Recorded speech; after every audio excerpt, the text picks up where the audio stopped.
So a lot of filmmaking channels, mine included, we talk a lot about lighting techniques and camera movement and gear reviews and stuff like that. But something that I feel like doesn't get talked about enough is how do you actually get better at filmmaking when you're all by yourself? So you're not always going to have a project that you're working on or a bunch of willing friends to put in front of your camera so that you can practice your composition and your lighting. So I think it's important to talk a little bit about how you can practice getting better at filmmaking when you're all by yourself. So there's a few things that you're going to need that I think are going to help you out a lot. So the first is a tablet or even a smartphone. Next, you're going to need some lenses. I would recommend a couple of good prime lenses, something within the 35 and the 50 millimeter range. The two lenses that I'm going to be using are the Sigma 16 millimeter and the Sigma 30 millimeter. And lastly, you're going to need a tripod. Since it's just going to be you in front of the camera, you're definitely going to need a tripod to hold your camera up and get your framing done. So what I did when I was first starting out to practice my composition and my framing and, seeing how light works and stuff like that is I would just go out and I would film flowers or leaves or, my friends when I was hiking or something like that. And although that's a perfectly fine way to kind of get better at seeing what works and what doesn't and what kind of composition and framing looks good, but what I found to be a lot more effective is to actually look at the professionals in the field and see how they're doing it. So that's the exercise that I kind of want to talk about in today's video, is kind of seeing what professional cinematographers do and then trying to emulate that. Even if it's not perfect, just trying to analyze their work and see why it looks good and then try to recreate it somehow. And that's where the tablet comes in. So I have 3 frames from a movie called Columbus, which came out in I think 2017. It's a really beautifully shot film and it's just a very aesthetically pleasing film to watch.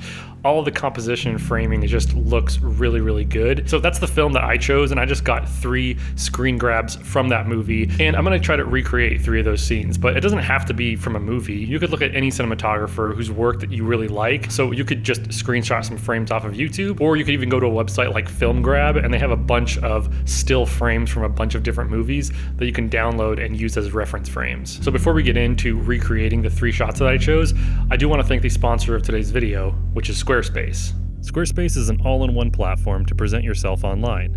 As a filmmaker, having your own website is crucial, so if you're looking to build one right now, you can do it with Squarespace. You can start with one of their pre-existing templates, or you can build one from scratch and make it totally personalized. I've been using Squarespace since 2015 and I love it because I'm not super savvy with creating websites, but Squarespace makes it so easy to have a professional looking presence online. I showcase my photography, films, and even sell digital products all on my Squarespace site. It's so easy to adjust things on the back end. You can change the style and look of your website with just a couple of clicks, and as a filmmaker, getting my videos embedded onto my website is super easy and straightforward. Check out squarespace.com for a free trial, and when you're ready to launch, go to squarespace.com/NigelBarros to save 10% off your first purchase of a website or domain. Once again, I want to thank Squarespace for sponsoring this video.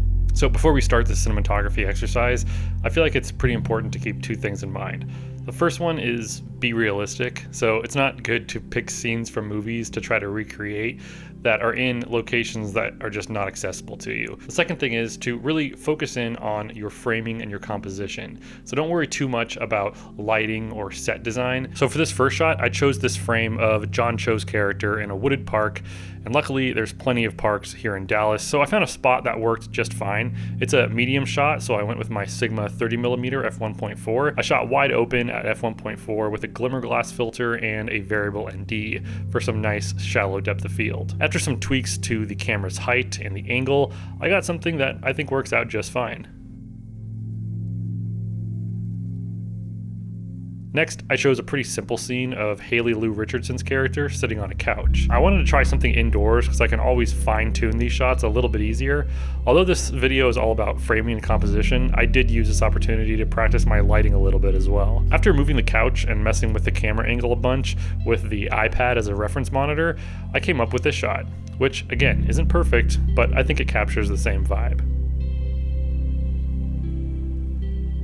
Lastly, I chose this shot of John Cho's character standing in front of a window. Now these shots are typically pretty easy to recreate because almost everyone has access to a window, and all I really had to worry about was making sure that I was framed in the middle and that the window light that was hitting me was soft enough. So I had to wait for a time of the day where the sun wasn't going to be too harsh and compose the shot similarly to how Elisha Christian did in the movie Columbus.